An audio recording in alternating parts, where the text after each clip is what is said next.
የለበሰውን ልብስ እኔ እንዳጥብለት ነው የሚጠብቀው። ባለቤትሽ አገልጋይ ነው አሁን ማለት ደግሞ እንዴት ተዋወቃችሁ? ኤፍቢአይ ቸርች ላይ የድግምት አሰራር መስተፋቀር ሲወጣልኝ የመጀመሪያ ያየሁት የዛለት ነው። በተደጋጋሚ እምወድቀው ነብይ ሮቤል ያው ነው ባሌ በቃ ያሳድግ ያለው የሚል መንፈስ አለ። ቁጭ አድርጎ በጣም ረጅም ሰዓት እንደ እግዚአብሔር ቃል መከረኝ። ጨርሶ ፈጽሞ መንፈሱን ከውስጥ ያስወጥቶ እሱ ገባ። 2 ዓመት ምናምን ቆይተን ተጋባ። የምታስታውሻቸው ከባድ ሞመንቶች መጋባት የትዳር የመጀመሪያ ጊዜያት ምን እንዴት ነበር? እኔ እንዳልኩሽ ከወንዶች መሀል ነው የተወለድኩት። 5ኛ ሴት ማለት ነው። ወንዶች ከዛ ሴት በምን አይነት ሁኔታ ላድግ እንደምችል አስቢ። በወንዶች መሀል ስታድጊ በጣም ፕሮቴክት ተደርገሽ ተንከባክበውኝ ልብሴን እያጠቡ ነው ያደግኩት። እኔ ይዤ የመጣሁት አስተዳደጋል። ነብይ ሮቤል ደግሞ ትልልቅ እህቶች አሉት፣ 3 አሉት። በቤት ውስጥ ደግሞ የሚያገለግሉ ከ2 ከ3 በላይ አሉ። ካልሲው እየታጠበለት የሆነ ነገር እየተደረገለት ያደገን 2 አስተዳደግን አንድ ቤቱ። አንዳንድ ነገር ይከብደኝ ነበር። የለበሰውን ልብስ እኔ እንዳጥብለት ነው የሚጠብቀው። ይጠራቀማል። ከዛ እንቀመጣ እንዴ እኔ ምንድነው ልብሴ እኮ ተጠራቀ እንዴ ማጣው መሰለሽ። እኔ አባቴ ትዙዬ ለሊት ሲወጣ ታቋንቋጥሮ ነው ሲወጣ ማቀው። እናቴ ተኝታ አንቺማ አለኝ ጸጌ ልትላጭ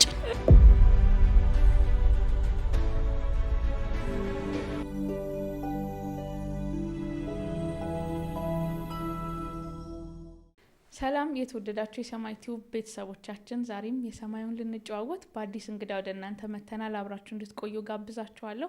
ዛሬ እዚህ ስቱዲዮ ጋበዝኩላችሁ እህታችን አገልጋይ መሲ ናት። ከሷ ጋር ቆንጆ ቆይታ ይኖረናል። መሲ እንኳን ደህና መጣሽ። እንኳን ደህና ቆይሽ። አቆላምጬ ጀመርኩሽ የቅርብ ሰው መሆን ሞዶም እሱ ነው አይደል? መሲ ደስ ብሎኛል በጣም። ቴንክ ዩ እንደዚህ ስለተገናኘን አመሰግናለሁ። እንደዚህ ስለተገናኘን ደስ ብሎኛል። ያው በአገልግሎት ሶሻል ሚዲያም ላይ ባሉ አንዳንድ ኢንጌጅመንቶች የኛ ቤተሰቦች ያቆሽ ይችላሉ። ደግሞ እንደ መጀመሪያ ለሚያይ ሰው ራስሽ እንድታስተዋውቂ እድል ልስጥሽና ወደ ጥያቄዎቼ እሄዳለሁ። እንጨዋወታለን፣ የሰማዩን እናወራለን፣ የማቃቸውንም ማላቃቸውንም እየጠየቅኩኝ አስወራሻለሁ። ራስሽን አስተዋውቂልኝ ለተመልካቾች። መሲ ገብሬ መሰረት ገብርኤል እባላለሁ። የአቶ ገብርኤል መኖሬና የወይዘሮ አመለወርቅ ገብረ ማርያም 5ኛ ሴት ልጅ ነኝ። ከኔ በላይ 4 ወንዶች አሉ። ከወንዶች መሀል የተወለድኩ እዚሁ አዲስ አበባ ከተማ ተወልጄ ያደግኩ ነው። ከኔ በታች አንድ ሀሴት ገብሬ የምትባል አንድ ታለችኝ። እዚሁ አዲስ አበባ ማለት 9 አይደለም 4 ወንድ 2 ሴት 6። ኦኬ። እዚሁ አዲስ አበባ ከተማ ነው ተወልጄ ያደግኩት። እንዲህ ነው እንግዲህ የኔ ነገር። እግዚአብሔር ይመስገን። እኔማ ላጠጋጋ እኮ ነው። እኛ 10 ስለሆንን 10 ላረጋቸው። አይ 6 ናቸው። እግዚአብሔር ይመስገን። ፋሚሊ በጌታ ነበሩ? በጌታ የሆነ ፋሚሊ ውስጥ አደጋችሁ ወይስ ጌታ እናንተ ቤት መሀል ላይ መጣ? እንዴት ነው? ያው የሰማዩን ሁሉ እስካሁን ያለንበትን ከማውራታችን በፊት እንዴት ደግሞ እንደተዋወቅን ማንሳት ጥሩ ስለሆነ እንዴት ጌታን አገኘሽ? ቆንጆ ጥያቄ፣ የምወደው ጥያቄ። ኢየሱስ የኛ ቤት የመጣው ትዙዬ እንዴት መሰለሽ፣ የፋሚሊዎቼ ጌታ ማግኘት ምክንያት እኔን ያረገኝ ጌታ እኔ ነኝ። የፋሚሊ መጀመሪያ ወደ ጌታ የመጣሁት ከኔ በኋላ ነው ሁሉም የመጡት። እንዴት ነው ጌታን ያገኘሁት መሰለሽ? የስኩል የኮሌጅ ተማሪ ሆኜ በአንድ ቦታ ላይ አንድ ጓደኛዬ የነበረን ሰው አጋጣሚ መንገድ ላይ ተገናኘና እያወራን አንድ ማቃት ልጅ መጣች። እንዲህ ባይን ነው ማቃት መጣ። ነገ ቸርች እንዳትቀር ዘማሪ ዳጊ ይመጣል ምናምን አለች። ከዛ ምንድነው አንተ ደግሞ ምናምን ብዬ ያው እድሜውም አለ ሹፈቱም አለ ምንድነው አንተ ፔንት የሆነ ነው ምናምን ማሾፍ ያስኩኝ። ከዛ ግን ልጅቷን በትክክል መልአክ እንደሆነች ነው ማስበው። አሁን መቅደስ ገላይ ትባላለች። መቅዲ አሁን ኦሃዮ ነው የምትኖረው አሜሪካ። እግዚአብሔር እኔን ሊያድን ስለወደደ ነው እሷን የላካት በዛ ጊዜ። ከዛ መታ ነገ ሮብ ቀን ነው በዛ ጊዜ ብስራተ ገብርኤል ኤፋርም አካባቢ ባፕቲስት ያው ኤፍቢአይ ቸርች ሮብ ፕሮግራም ነበራቸው እና እዛ ትጋብዘዋለች። ነገ ዳጊ ይመጣል እንዳትቀር ምናምን ስትለው አጋጣሚ ለኛ ነው አንዳንድ ነገር አጋጣሚ እግዚአብሔር አንቺን ሊስብ ሲፈልግ ነው የሆነ ነገር ምልክት ያደርጋልና አጋጣሚ ሆኖም በዛ ጊዜ መዝሙር ቤቶች በየቦታ ነበሩ። እንዳውን እንትኑም የለም አክሰሱም የለም በስልክ በመዝሙር ቤት ሄደሽ ነበር የምትገዢውና አጋጣሚ የቆምንበት ቦታ መዝሙር ቤት ነውና ምንድነው ዳጊ ምንድነው ምናምን ስለው ያውልሽ መሲ ይሄ ልጅ አለኝ። ዳጊ ደግሞ የዛኔ ዳጊ መዝሙር ያወጣበት 97 ምናምን መሰለኝ ዳጊ ጥላውን መዝሙር ያወጣበት ጊዜ ነው። እና ይሄ ልጅ ይመጣል እንዴ ይሄ ልጅ ላይፍ ታዩታላችሁ ቸርች እንደዚህ ነው ጴንጤዎች እንዲህ ነው ምናምን አልኩት። የሚገርምሽ ግን አስተዳደጌ ኮምፓሽን ውስጥ አድጌያለሁ። ኮምፓሽን ውስጥ የሚገርምሽ የተዘራብኝ ዘር አለ። ያው በአመጽም ቢሆን ብንሄድ የሆነች ነገር እንዳንከለከል ነው የምንሄደው። ግን ሰንዴይ ስኩል ሊያስተምሩ ነበር በትጋት የብዙ ሰው የሚመጣው ካስቸጋሪ ማህበረሰብ ነው። ግን ያው የምንከለከለው ነገር ስላለ ቅጣት እንዳንቀጣ እንሄዳለን እንማራለን። ግን ያ ዘር ነው የሰሩብን ዘር አለ። ሰንዴይ ስኩል አስተማሪዎቻችን የዘሩብን ዘር አለ። ስለዚህ በስም ነው እንጂ ማቀው ኢየሱስን በግል ያላቀውም ነበር። ስለዚህ መቅዲዬ አንቺ ሳመጭም አለች። በጣም እየፈራችን የጠየቀችው የት ነው መጣው አረር ዞር በይ ምናምን እባክሽ አለች።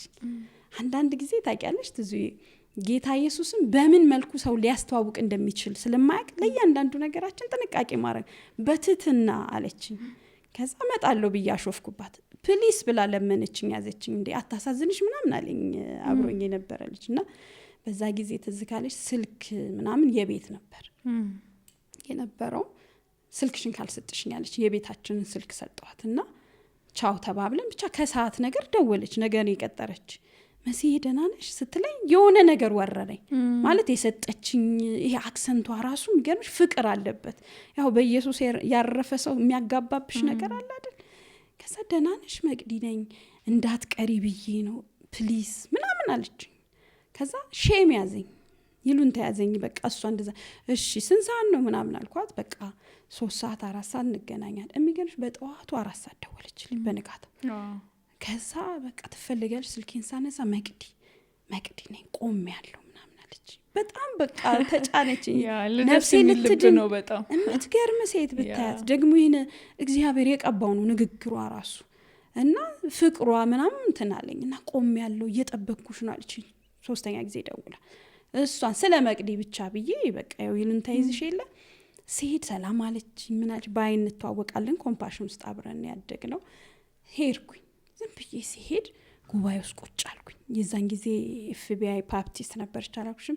ትንሽ የቤት ውስጥ ግቢ ውስጥ ነው የሚመለከው እና ቢሾፕ ዴቭ ያገለግላሉ ይጸልያሉ። ገብቼ ተቀምጬ የነበርኩበት ቤተ ክርስቲያንም እንደዚህ አይነት ልምምድ አይቻላቅም። ያው በሰንበት ትምህርት ተምረሽ የ1 ሰዓት የ40 ደቂቃ ነው ወደ ቤትሽ የምትሄጂውና ጸልዩ ራሱ በድብድብ ነው የሚያስተምሩሽ። ግን በትጋት ያው የገባቸው ነገር ስላለ እንደሱ ነው። ይሄን ልምምድ አላቅም። ሰው ፈሶ ነው የሚያመልከው። ደስተኛ ህዝብ አለ። ነፍሴ መጨነቅ ጀመረች። ውስጤ በጣም መረበሽ ጀመረ። ምንድን ያለው አጠገብ ያለችው መቅዲን ሰማለሁ። በቃ እኔና አጠገቡ አስቀምጬ ግን የለች የሆነ የምትገናኘው መንፈስ አለ። ቀናው። ከዛ አንገቴን ደፍቼ እውነት ኢየሱስ ካለ ዛሬ ነካኝ። በቃ እውነት ኢየሱስ እዚህ ቤት ካለ ዛሬ በቃ አገኘኝ እያልኩ መጸለይ ጀመርኩ። በዚህ መሃል ዳጊ ይዘምራል፣ በጣም ይዘምራል። በቃ ሰው የለም ምን አለፋሽ እኔ ምድር ላይ ነው ያለው። ሰው የለም ምን አይነት መንፈስ እና እየማረከኝ መጣ። እኔ ውስጤን የሆነ መንፈስ እየተቆጣጠረ መጣ። በዛ መሃል አገልጋይ ቆመ፣ መጸለይ ተጀመረ። ከመንፈስ አሰራር ስራት ውስጥ ወጣሁ። ራሴን የሆነ ጸሎት ክፍል ውስጥ አገኘሁት። ኢየሱስ ለካ በመቅዲ የተሟገተኝ የሆነ ስብራት። ምክንያቱም ከልጅነት ጀምሮ በጣም በቻሌንጅ ነው ያደግኩት። ያመኛል። ድንገት እየተጫወትን ዞር ስል እታመም ነበር። እናቴ ዋጋ ያልከፈለችበት የለም። አባቴ በጣም ዋጋ ከፍሎብኛል በሕክምና ከትልቅ ሆስፒታል እስከ ትንሽ ሆስፒታል በእኔ ምክንያት እና እናቴ ጋር ይመጡ የነበር የናፍሳ አባቷ አንድ ጊዜ ታመሜ ተኝቼ ብዙ ጊዜ ስለሚያዩኝ አንድ ነገር አሏት። አንቺ ሴት እንዳትበላሽ በኋላ የሞተች ከሞትኩ ያው ለመቅበር እኛ ሀገር ታውቂያለሽ ያለው በኋላ መቅበሪያ እንዳታጪ ቶሎ እንትን ግቢ ህብረት ግቢ ይሄ ቤተክርስቲያን ሄደሽ የመቃብር ተብሎ የሚከፈላል እዛ አባሉኝ ምናምን ብሏት ሄዳ ገብታለች። እና ውስጥ የነበረ የመንፈሳዊ ብዙ ቦታ ሄዳለሁ ትልልቅ ከጥቁር አንበሳ እስከ ትንሽ ጤና ጣቢያ ድረስ ግን በሽታ አይገኝብኝም።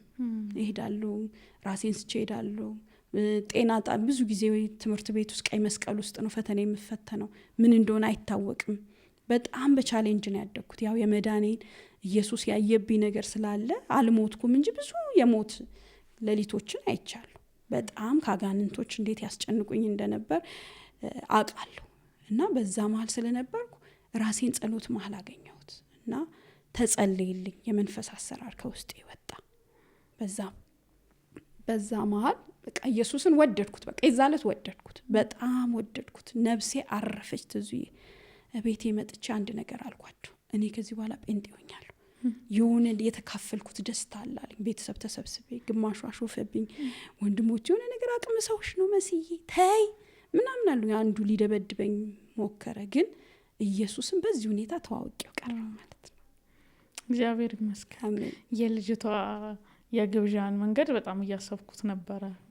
አንደፍርም እኮ አሁን አናል ቸርች ነው ራሱ ድፍር ብለን አንልም። ካልንም እንደው ከላይ ብለን አንከታተልም። እና በቃ ያ ጥሪ እግዚአብሔር መንገድ አድርጎታል። ጌታ ይባርካት። መግሊት ባረክ ባለችበት በጣም ጀግና እግዚአብሔር ሴት ናት። በጣም የተባረክ። ምናልባት ባትሞግተኝ እንዳልሽው አልሄድም ነበር። አንደኛ ስሙንም ለምጄዋለሁ። ይሄ ኮምፓሽን ላይ እንዳልሽ ስለተለማመድኩት ምንም አልሄድም ነበር። ግን እንዳልኩሽ መልአክ ነው የሆነችው ያልኩሽ ለዛ በጣም ተጫነች። ስለዚህ አንዳንዱም ተጭነን የምናመጣቸው ሰዎች ስላሉ እንደዛ ማድረግ ጥሩ ነው። በደንብ ፔሸንት ማሳየት አለብን፣ ትዕግስትና እሱን በሷ እያየው ነበር። እግዚአብሔር ይመስገን። መስዬ ግን እንዴት በጣም ደስ ይላል ሲናሪዮ። ላይክ ፈርስት ዴይ ቸርች ራሱ መጥቶ ዴሊቨር ሆኖ ከዛ ጌታን በዛ መንገድ መታወቅና መጀመሪያ ላይ ስትጀምሪልን በእኔ ምክንያት ያው ወደ ቤተሰቦቼም ጌታ መጥቷል ተዋውቋል ብለሽናልና ከዚህ ዴሊቨራንስ በኋላ መሲ ህይወት እንዴት ቀጠለ? ካንቺስ ጌታ አልፎ ወደ ቤተሰቦችሽ እንዴት ሄደ? ትንሽ ፍሎውን ብትነግሪን። ከዛ ቀን በኋላ እንዴት ቀጠሉ ነገሮች? በጣም ቆንጆ። ምን አለ መሰለሽ ሰዎች የሚያዩት ነገር ይፈልጋሉ፣ ከላይ ያለ ነገር ይፈልጋሉ። ቤተሰቦቼ ላይ እኔ ላይ ያለው ኢየሱስ ያደረገውን ለውጥ ማየት ጀመሩ፣ መከታተል ጀመሩ። እንደ ድሮ መታመማል የለም። በጣም ነፃነት ይሰማኛል፣ ደስታ ነው ያለው። ከዛ ውጪ ደግሞ ኢየሱስን በጣም ወደድኩት፣ የምሬን ወደድኩት። እና የምትወጁን ነገር ለምትወጁ ሰው መስጠት ትፈልግ የለ ልክ እንደዛ በቃ የየዕለት ጸሎቴ ቤተሰቤን ነበር። ከዳንኩባት ቀን ጀምሮ የየዕለት ኮሌጅ እየተማርኩ 1-2 ፌርማታ ቀድሜ ወርድና ቤት መጸለይ ስለማልችል እያወራው እያለቀስኩ ነው መጣው ቤተሰቤንም ስጠኝ። ከዛ ደግሞ አንድ ጥቅስ አነበብኩ መጽሐፍ ቅዱስ እመን እንጂ አንተና ቤተሰቦች ትድናላችሁ የሚለው እኔ ዳንኩ አይደለ ቤተሰቦችስ ማለት ጀመሩ። ከዛ በቃ እግዚአብሔርን ንዝንዝ ትዙይ ንዝንዝ በቃ ያሳዝ በጣም ነው የምወዳቸው ወንድሞቼን እህቴን ቤተሰቤን እና እጸልያለሁ። በቃ ጌታ ሆይ ቤተሰቤን በቃ ማርክልኝ። በጣም ብዙ ቻሌንጅ አልፌያለሁ። ወንድሜ ቢላ ይወረውርብኝ ነበር፣ ፊቴን ሊያበላሽ ብዙ 3-4 ተነስቷል በምላጭ በጣም ቻሌንጅ። ግን በዚህ ሁሉ ውስጥ የኔ ህይወት መለወጥ ቤተሰቤን መማረክ ጀመረ። ንግግር የተለወጠ፣ አረማመዶች የተለወጡ፣ የኢየሱስ ማንነት መታየት ጀመረ። በዛ ጊዜ ሰዎች ባይነግሩሽም የሚማረኩበት ነገር አለ። ስለዚህ በጣም በብዙ ቻሌንጅ ነበር። ግን ኢየሱስን መናገር በምንም ሁኔታ ባገኘሁት አጋጣሚ አላባክንም፣ እናገራለሁ። ሰዎች የማይገባን ነገር ቤት ውስጥ ሲናገሩ ነው ኢየሱስ እንደዚህ ነው ማለት ኢየሱስ ራሱ ፈጠነ እኔ ላይ እድገቱን የሚገርምሽ ፈጠነ። በቃ ፍሬን በጣም ገለጠው። ስለዚህ መማረክ ጀመሩ ወንድሞቼ። በጣም ትልልቅ በቃ አስቸጋሪ ነው ቦዲ የነበራቸው በጣም እንትኖች ናቸው እና ዓለም በጣም የምትጠቀምባቸው የምትፈልጋቸው የሆኑ ሰዎች ናቸው። ስለዚህ ትልቅ ወንድሜ አሁን የእግዚአብሔር ሰው ነው፣ አዝማች ይባላል እና ለሊት 8-9 ሰዓት ነው የሚመጣው። ጭፈራ ቤትን ምንን አዘግቶ ነው የሚጠጣው የሚጨፍረው እና እሱ ነው በቢላ ሊመታኝ ብዙ ነገር ምን እንደሆነ ግን አያውቅም። አርግ ነው የሚለው ስፕሪት እና ብዙ ጊዜ ሊወጋኝ ሊመታኝ ይፈልግ ነበር እና ሲመጣ እናቴ ባክሽ ተደበቂ ትለኝ ነበር። ግን ይሄን ሁሉ እያለ ፍቅር እየሰጠው ከዛ ውጪ ምን እንደማደርግ ታውቂያለሽ? ባገኘሁት ነገር እጸልያለሁ፣ ጫማው ላይ እጸልያለሁ። እነዚህ እግሮች ክፉ ቦታ አይረግጡም ብዬ እኛ ቤት ጤፍ ተፈሽቶ በርሜል ላይ ሲገባ ዞር ብዬ እጄን ጭኜ እጸልይበታል። ያገኘሁትን ነው የምጠቀሙ የጌታን ስም ለመጥራት። ውሃ ላይ እጸልያለሁ፣ ይሄ የጌታ ስም አለበት፣ ይሄን የጠጡ ይነኩ ይማረኩ። እናቴ ትፈወስላለሁ። የሚያማት እናቴ መጸለይ ጀመርኩ። በሽታዎቿ ከሷ መርገፍ ጀመሩ። ኢየሱስን ያድናል ማለት ጀመሩ። ይሄን ሲያዩ መማረክ ጀመሩ። ከዛ የሚገርምሽ አንድ ጊዜ ጌታ በህልም ተናገረኝ። በህልም መጥቶ ጸልይ የሚል ድምጽ ሰማሁና ሰርቪስ ውስጥ እኛ ቤት እንደ የእግዚአብሔር ነገር በጌታ የሆኑ ሰዎች ነበሩ እና እነሱ ሰርቪሱ 7 ቀን ምሽግ ገባሁ። ይህ ምልሽ በጣም ጌታ ቶሎ ቶሎ ነው ያሰለጠነኝ ያስተማረኝ እና መጸለይ ጀመር። ከዛ ወንድሜ ጫማው ላይ ጸለይኩኝ። የመጀመሪያ የዳኑበት ቀን ጫማው ላይ ከክፍሉ አውጥቼ ረጅም ሰዓት ጸለይኩ። በዛ በመሰዊያዬ ላይ ሆኜ ማለት ጸለይኩ። የወንድሞቼን ስም ጽፌ ጸለይኩኝ። ከዛ ወደ 10 ሰዓት አካባቢ መጣና ያን ጫማ ቀይሮት ሄደ የጸለይኩትን አጋጣሚ። ከዛ ወደ 1 ሰዓት ይሄ ልጅ 7-8 ሰዓት ያድራል። ብዙ ሰይጣን በጣም በደንብ የተጠቀመበት የነበረ ልጅ ነውና ወደ 1 ሰዓት መጥቶ አንድ ነገር አለ። መስዬስ አለ። እናቴ ታለች። እናቴ ነው የሚለው። እናቴ ታለች መስዬስ አለ። ከዛ እናቴ ልትገላት ነው ልጄን ምናምን አለች። ኖ እሷን ያሳረፈ ኢየሱስ እኔን ያሳረፍ እፈልጋታለሁ ሲል ክፍል ሆኜ ሰሙ ብዬ ስወጣ ጎንበስ ስል ጫማውን አየሁት። በቃ የጌታ ስም ይሰራ የለ ጌታ እኮ ምንም ነገር አያባክንም። ታውቂያለሽ አይደል? ስሙን አምነሽ ከጠራሽ ይሰራል። ጎንበስ ቤ ጫማውን አየሁ። አንድ ነገር ተሰርቷል ማለት ነው። ሃሌሉያ ያልኩኝ። አቀፈኝ። በስንት ጊዜ አቀፈኝ ወንድሜ። ለመጀመሪያ እሱ ሲመጣ እኔ ዞር ነበር የሚለው። አቀፈኝ፣ አለቀሰ። ከዛ ይህን ኢየሱስን ስጪ፣ አንቺ እንደዚህ ያሳረፈሽ ደስታን ፊትሽ ሊያየሁት ኢየሱስን ስታገኝ ነው። ታምሽ አይችሽ አላቅም። ይሄ ጌታ ያስፈልግ፣ በቃኝ፣ ደከመኛል። በዚህ መሀል ሁለተኛው ወንድሜ ገባ። ያ ወንድሜም ደግሞ አጋጣሚ ስራ አቁሞ ቤት ነበር። ከዛ ወዲያው ተከትሎ መስዬ አለኝ። እኔም ኢየሱስን እፈልጋለሁ፣ ተደብቄሽ መጽሐፍ ቅዱስሽን እያነበብኩ ነበር አለኝ። አልኩኝ አዎ። ከዛ በዚህ መሀል እናቴ አንድ ነገር አለች። እኔም እኮ አለች ብዙ በልጄ ምክንያት ዋጋ ከፍያለሁ፣ ብዙ ቦታ አይቻለሁ። አዳኝ ኢየሱስ እንደሆነ ያወቅኩት በልጄ ነው። እኔ ምን ካላችሁ ኢየሱስን እፈልገዋለሁ። ይሄን ምልሽ በአንድ ጊዜ ውስጥ በጣም ሚራክል። ሀሴት ደግሞ ድምጿ ቆንጆ ነው በጣም። ይሄ ኪነት ነው የሚባለው ቀበሌ ውስጥ በተለያየ ቦታ መስፈን የምትወድ ድምጿ በቃ የዘፈን ነበር። ከዛ እዛው እሷም እግዚአብሔርም ያን ቀን ስለወደደው ትዙ ስብስብ አድርጎን ነበር። አጋጣሚ የሚገርምሽ እና ሀሴትም እኔም ከዚህ በኋላ ለኢየሱስ እዘምራለሁ ካላችሁ አለች። ይሄ ስንት ሰው? 4 ሰው እዛው ማለት እማደርጋቸው ጠፋኝ። እንዴት ጌታ እንደሚቀበል ሰውን ማስቀበል እንደሚችልም አላውቅም። በዚህ መሀከለኛው አሹ የሚባል ወንድም የተባረካል። እሱ መጣ። ልክ ሲገባ በቃኛ ኢየሱስን እንፈልጋል። ድሮም አለ በአንቺ የመጣ ነገር አንቺ ቀጫዳ ሊገለኝ ፈራን ገብርኤልን ጉዱት እንትንን ልትሉ እዚህ ቤት የሚጠጣው ጽዋ በቃ አስጨነቀው። ስማችን ብዙ ነገር አለ። ሌላ ወንድምሽ መጣና ይሄንን ሁኔታ ሲያያ ሰይጣን በቃ ሊበትን ፈለገ። አንቺ እንደዚህ አይደለሽ እንደዚህ ጽዋ ምንም ብሎ እናቴን ማለት ነው በጣም ቻሌንጅ ሊያረጋት ፈለገ። አይ እኔ ያሳረፋትን ነው ማረፍ ፈልጋለሁ ተወይ ምናምን እያለች እግዚአብሔር መች እንደሚያስቀምጥሽ አታቂማ። ተከራያችን የነበረ አብርሃም የሚባል የተባረከ ሰዋል ድንገት አይመጣም በር ከፍቶ አብርሽ ጌታ ኢየሱስን እፈልጋለሁ አሉኝ ምን ላርግ ምናምን ስለው በቃ አለቀሰ። ደስ አለው። ጌታ እንዲቀበሉ አደረገልኝ። የዛን ዕለት ከአባቴ ውጭ አባቴ አልነበረም። ሁሉም በአንድ ቀን በአንድ ጠረጴዛ ዙሪያ ፋሚሊን እግዚአብሔር አሳልፎ ሰጠኝ። ከዛ ጊዜ በኋላ ትዙ እኛ ቤት ውስጥ ከ20 በላይ የሰፈር ሰው ደህንነት ይማር ነበር። እግዚአብሔር ያው ዋናውን አይደል መጀመሪያ የሚይዘው። ወንድሞቼ ዋና ናቸው። የአካባቢው የምን ዋና ስሉ ልክ እነሱ ሲማረኩ ያው ዙሪያቸው ያሉ ሰዎች እና ፓስተር ጌዲዮን የሚባል እኛ ቤት ሳሎን ላይ ያስተምር ነበር። እግዚአብሔር ሰፈሩን አሳልፎ ሰጠኝ። አጋንንቶች መውጋት ጀመረ። ሌሊቱን ሙሉ ስንጸልይና በቃ ፈጣጠነ። ኢየሱስ ደግ አይደል? ፈጣጠነ። ወንድሞቼ በአንዴ ፈጣጠነ። ነገራችን ተሰራ። በዚህ ሁኔታ ኢየሱስ እኛ ቤት ገብቶ ቀረ። ዋው እውነትም ፈጠነ እናንተ ቤት። እግዚአብሔር ይመስገን። የልጅነቱ ምናምን ስላለ ቻሌንጆች ቢበዙ ከባድ ይሆን ነበር። እግዚአብሔር ራራልሽ። ሌሎቹም መጡ። ሁሉም ሆነ ማለት በሂደት ሁሉም 6 ነን አልሽኝ አይደል? 6ቱም በቃ ጌታን ተቀበሉ። ሁሉም ቤተሰቦቼ ጌታን ተቀበሉ ከአባቴ በስተቀር። አባቴ ይገባል ግን ምንድነው መሰለሽ አንዳንድ ጸሎት ሲመለስ ያልተመለሰው መልቀቅ የለብሽ። ብዙ ስለተመለሰልኝ አሁን እኔ እንደ ድሮ አጠንክሬ መጸለይ አቆምኩ። ሁሉ ጊዜ የምለው ነገር አባቴ በጣም በእግዚአብሔር ቃል ያምናል፣ በጣም ብዙ ነገር ያለ፣ ግን ፋሚሊዎቹ ተጽዕኖ ሲያደርጉበት ወደ ኋላ መመለስ ጀመረ።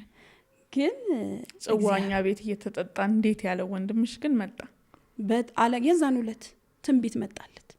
ከሆነ ቀን በፊት በሱ ህይወት ያለፈ ቻሌንጅ ነበር፣ በድግምት አሰራር እና የነበረ እዛ አብርሃም ቤት የነበረ ሌላ ነብይ እግዚአብሔር እኮ ደግ አይደል መልእክተኛም ነበር እኛ ቤት መጣ፣ ጠራው፣ ጸለዩልን። በዛው ወንድሞቼ ከስራት ተፈቱ። እዛው ወንድሜ ላይ የተሰራ የድግምት አሰራር ፈረሰ።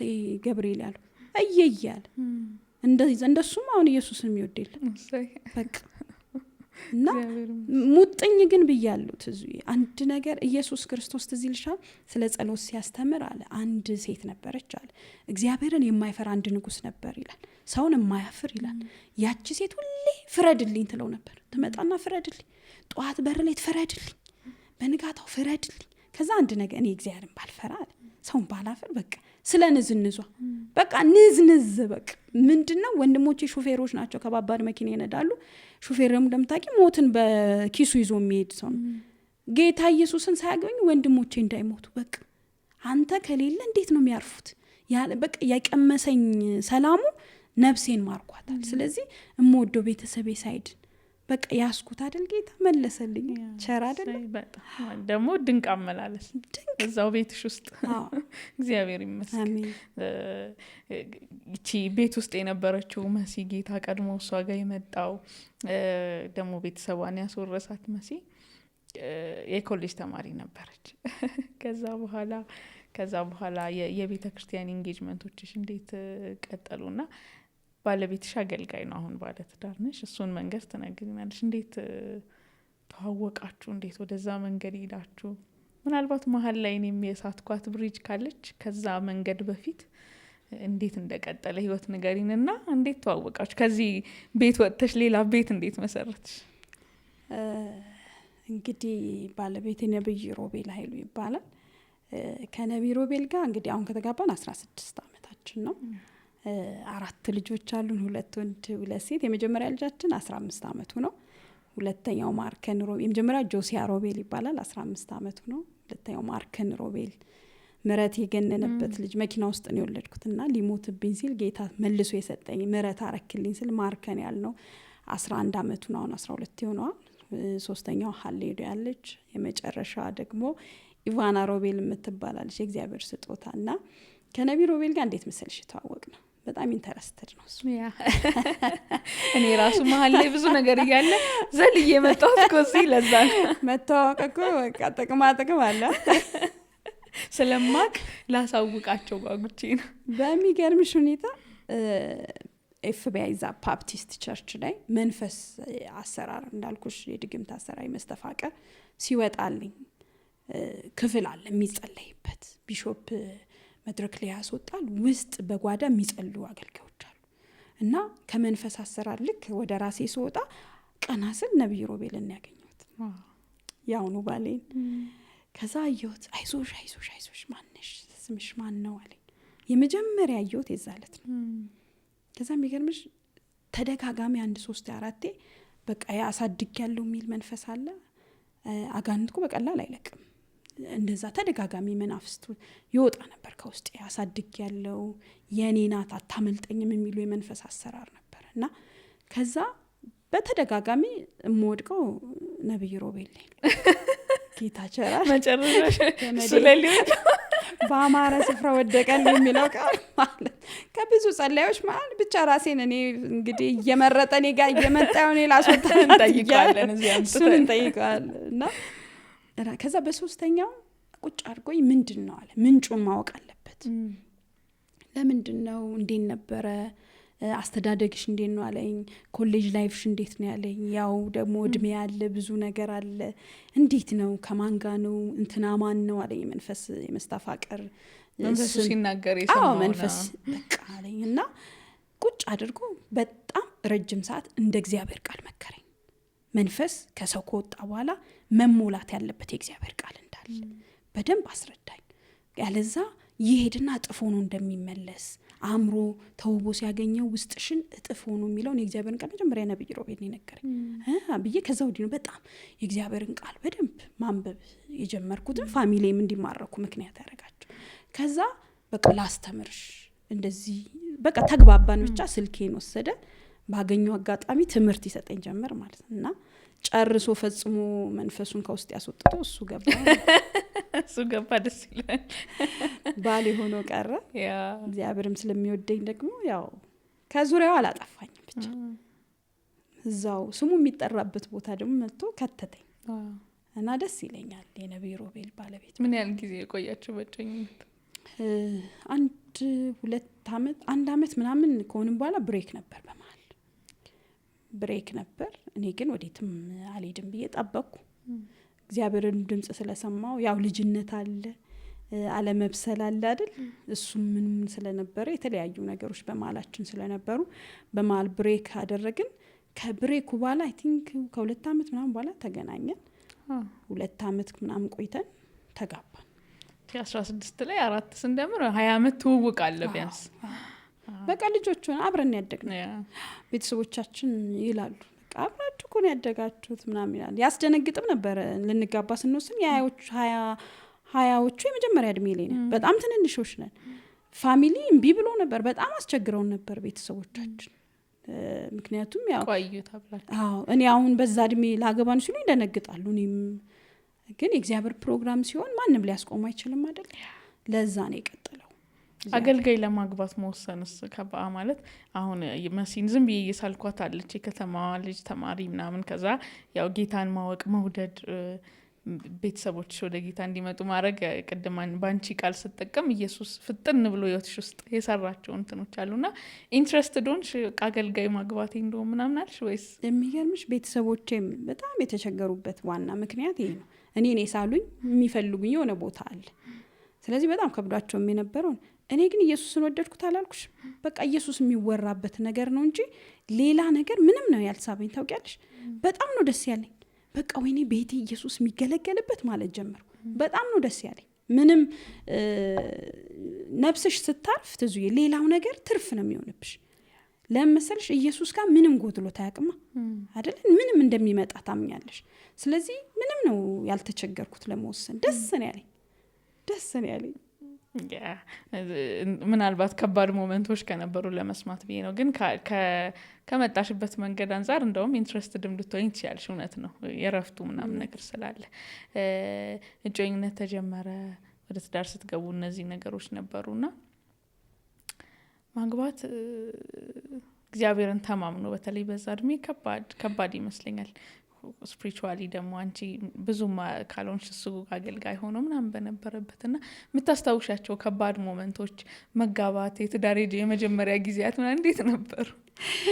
የሚገርምሽ በቃ ፍቅሩም ስለነበር እግዚአብሔርንም ድምጽ ሰምተናል። በጣም ነው የሚሰማው ነብይ ሮቤል። በጣም የምወደው ኳሊቲ በጣም ነው እግዚአብሔር የሚሰማው። እና እንደውም እንደዚህ ወክስ እናደርግ ወይ አብረን እንደዚህ የሆነ ነገር ምናምን ብሎ የሆነ ድምጽ ያወጣል። ምንድን ነው ባቢ ምናምን ስለው ማሚዬ እኔ እኮ አንቺን ብቻ አልሰማም ይለኝ ነበር። ገና እንትን ሆነን እና በደንብ ነው የሚሰማው። ሰምቶ ነው እግዚአብሔርን የተጋባ ነው። ግን ልንገርሽ እንደውም ለአዲስ ተጋቢዎች በጣም ይጠቅማል። እኔ እንዳልኩሽ ከወንዶች መሀል ነው የተወለድኩት፣ 5ኛ ሴት ማለት ነው። ወንዶች ከዛ ሴት በምን አይነት ሁኔታ ላድግ እንደምችል አስቢ። በጣም ተንተናል። በስለት ነው የምትለኝ እናቴ፣ ምሳዬ ነው የምትለኝ እናቴ። ምን ማለት ነው? ምሳ ቢስትባ እኔ ምሳዬ እሷ ናት፣ ቁርሴ እሷ ናት፣ እሷን ነው ማየው ትል ነበር ይላሉ። እና በጣም በምን አይነት አስተዳደግ ማለት በወንዶች መሀል ስታድጊ በጣም ፕሮቴክት ተደርገሽ ተንከባክበውኝ ልብሴን እያጠቡ ነው ያደግኩት እኔ። ወንድማ አንደኛው ዕቃ ሲያጠብ አንደኛው ወጥ ሲሰራ በጣም ፕሮቴክት ተደርጌ ነው ያደግኩት። የብቸኛ ሴት ትሪትመንት ሴት ከኔ በኋላ ብትመጣ የመጀመሪያ ስትሆኝ። ግን በዚህ መሀል አድጌ ከነብይ ሮቤል ጋር ተጋባን። ስለዚህ እኔ ይዤ የመጣሁት አስተዳደግ አለ። ያኔም ነብይ ሮቤል ያው አሁን አገልግሎት ላይ ስለምናውቀው ያኔም አገልጋይ ነው። ቀጠና 2 ሙሉ ወንጌል የፎስ አገልጋይ ነው። ልጅ ሆኖ ትንሹ እኮ የቀጠና 2 ሙሉ ወንጌል እኮ ሮቤል ነበር። አጋንንት እኮ ግፍ ነበር የሚለው። እግዚአብሔር በጣም የሚጠቀምበት ሰው ነው። እንደውም አንዳንድ ሰዎች አደራ ምናምን ይሉኝ ነበር። ጸጋውን አደራ ጋብቻ ያው ይፈራ የለሰው። እኔ ግን ረዳት እንደሆንኩ ገብቶኛል። እንዳልኩሽ ኢየሱስ ፍጥንጥን ስላለ በደምብ ያስረዳኝ ጌታ። እና ተጋብተን አብረን መኖር ጀመረ። አንዳንድ ነገር ቦሪንግ እየሆነብኝ መጣ። ምን አይነት ካልሽኝ እኔ ይዤ የመጣሁት አስተዳደጋል። ነብይ ሮቤል ደግሞ ትልልቅ እህቶች አሉት፣ 3 አሉት። ቤት ውስጥ ደግሞ የሚያገለግሉ ከ2 ከ3 በላይ አሉ። እናቱ የተባረከች ልጅ ከክፍለ ሀገር ሰዎችን ታመጣለች። በዚህ ውስጥ ነው ያደገው። ካልሲው እየታጠበለት የሆነ ነገር እየተደረገለት ያደገን 2 አስተዳደግን አንድ ቤት ውስጥ ሆነ እና ጫፍና ጫፍ ምንም አይገናኝ ማለት ነው። ፍቅሩን ነው ይዘን የገባ ነው፣ ድምጽ ይዘን ነው የገባ ነው። ግን ከገባን በኋላ አንዳንድ ነገር ይከብደኝ ነበር። ምን ካልሽ ለምሳሌ የለበሰውን ልብስ እኔ እንዳጥብለት ነው የሚጠብቀው። እኔ ደግሞ ወንድሞቼ ራሳቸው ሲያጡ ነው ያዩት። ይጠራቀማል። ከዛ እንቀመጣ እንዴ እኔ ምንሽ ይጠራቀማል ደስ ይላል። እኔ ምንድነው ልብሴ እኮ ተጠራ እንዴ እናጣዋ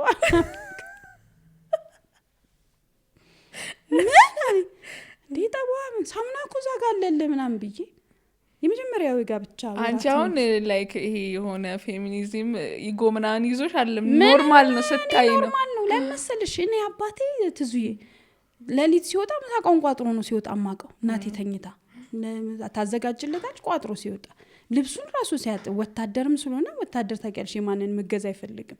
ወንድሞቼ በሱ አስተዳደግ ነው ያደጉት። ሲሰሩ ነው ማቀው፣ የኔን ልብስ ሲያጥቡ ነው ማቀው። ገባሽ? ከዛስ የሆነ ነገር ሲሆን እኔ እሱን እጠብቃለሁ። ይጠብቃል። አንቺማ አለኝ ጸጌ ልትላጭ፣ አንቺማ አለኝ ጸባይሽን አሳምረሽ ከገባሽ በኋላ አለኝ ጸጌ ልትላጭ። ወይኔ ጉዴ! ከዛ በ3 ወሩ አረገዝኩ። ሌላ ማላቀው እኔ ተርግዝና ላይ እንደዛ። አሁን እኮ ብዙ አክሰስ አለ። በጣም እኮ እድለኛ ናቸው አሁን ላይ የሚያገቡ ጌታ። እጃቸው ላይ ያለው ስልክን እኮ ጎግል ሲያደርጉ እርግዝና ላይ የመጀመሪያውን ነገር ምን እንደሆነ ታውቂያለሽ። ብዙ አስተማሪ እግዚአብሔር የባረካቸው ዶክተሮች አሉ በቲክቶክ በምን እየመጡ የሚያስተምሩን። በዛ ጊዜ ማን ያስተምርሻል? አንዳንዱን ነገር እንደው ነውርም ነው የሚመስላቸው። እሷል በጣም አስቸገርኩኝ። የሚገርምሽ ነገር ግን በጣም ነው የምጸልየው ለትዳሬ። በቃ ያም ነገር ቢኖር በጣም እጸልያለሁ። ግን ቆይ እንዴት ይቅርታ ስላስቆምሽ እንዴት ሶልቭ አረግሽ? ይሄ አሁን ኮሱ ልነግርሽ ኦኬ እሺ። በጣም ነው የምጸልየው። ይሄ ልብሱ የተጠራቀመውን በተለይ ኧረ ወጥቶ አጠበው፣ እሱ ሰብስቦ ወጥቶ አጠበው። ከዛ ሲያጥብ በቃ እሱም ወዶ አይደለማ ባይብል ይዞ ነው ይሄ ልጅ። እጁ ራሱ በቃ ያሳዝንሻል። ለምን ካልሽኝ ትዙ 3 እህቶች አሉት የተባረከ። እሱማ ኑሮ ያስለመደን ነው። አንዱ ለቴ ለምን አላጠበው ወስዶ ቤት አሳጠበው። እህቶቹ ጋር አሳጥቦ አጣጥፎ ምናምን አመጣ። እንግዲህ ፋሚሊ ላይ ምን እንደፈጠረ ራሱ ጌታ ኢየሱስ ይወራው። ከዛ በኋላ ግን እናንጠብ ማለት ጀመርኩ። አብሬ ማጠብ ጀመርኩ። እናቴንም እንደዚህ ምናምን ስላት እንዴ ያለች ነው አባትሽ ወታደር ስለሆነ እንዲህ ስላደረገ እንዴ አይደረግም አለች። ተባረከች ናት እናቴ፣ ቀስ ብላ የምትመክር ናት። እንዲህ እኮ አይደረግም ሚስትማ እንደዚህ ናት እንዴ አስተማረች። ከዛ አብረን ማጠብ ጀመርን። ከ3 ወር በኋላ አላረገዝኩም። የምትረዳን ሴት የምታገለግል ሰራተኛ መጣን። ጌታ አልገላገለኝም፣ ተገላገለን ማለት እሱን እንትናል ነው። ግን እርግዝና ላይ በጣም በቃ ይሄ ያለመመቸቱ ባህሪ መቀየሩ የሚያቀኛ ስጸልያ መንፈሳዊ ነገሬ በቃ ይሄ ንጭንጩ ምናምን ሲመጣ መረበሽ ጀመረ። እውነትም ደግሞ ይመስላል ስለማያቅ በቃ ይሄ ልላጭ ነው ምናምን ይለኛል። ከዛ የሚገርምሽ እጸልያለሁ ጌታ ሆይ እንዳልስት ለሚለው ቃል አሳልፈ እንዳሰጠኝ ማለት ነው። በዚህ ማለት በጣም የተባረከ የምወደው ፓስተር ደሞዝ አሁን አሜሪካን የሚኖረው አጋጣሚ ካልዲስ የሚባል ካፌ ሻይ ልንጠጣ ቁጭ ብለን ደሞዝን አናገኘው። እግዚአብሔር በቃ ይታደግሽ የለ። ከዛ መሲ እሱ ደግሞ አብሮኝ ያስተማረኝ ቃልዮት ሳድግ ጥምቀት ሁሉ ያጠመቀኝ ደሞዝ ነው። ሳገባ ሰርጋችን ላይ ሰበከው ደሞዝ ነው። በጣም ወዳጃችን ነውና ትዳር እንዴት ነው? ትዳር እንዴት ነው? ኬክ ነው ጣፍጣል ምናምን ሲል ምናምን አለ። ከዛ ትዳር ማለት አለ የሁለት ሰዎች ባክግራውንድን አንድ ለማድረግ የሚጣርበት ቤት ነው። ስለዚህ ብሎ ትዙ እግዚአብሔር አያናግረውም። ከዛ ማሚ እርጉዝ ናት አለ። አሁንማ ከሆነ አላስቀምጥም አላለችም፣ ዞር በልልኛል ያልኩትን አይለውም ደሞዝ አለ ሮቢ ሲለው እንደዚህ አላረግችም፣ አላስቸገረችም፣ እንደዚህ ሸታቸው እንደዚህ ሶሪ ማሚ ስላልተረዳውሻል። አንዳንዱ ነገር በትምህርት አይደል ሶልቭ የምታደርጊው። እኔ እሱን ነገር ላስጥል ሳይሆን የገባሁት ውስጥ ያለው ሆርሞን መለዋወጥ ነው ለካ የኔን አለመረዳቱ አሳዘንኩት።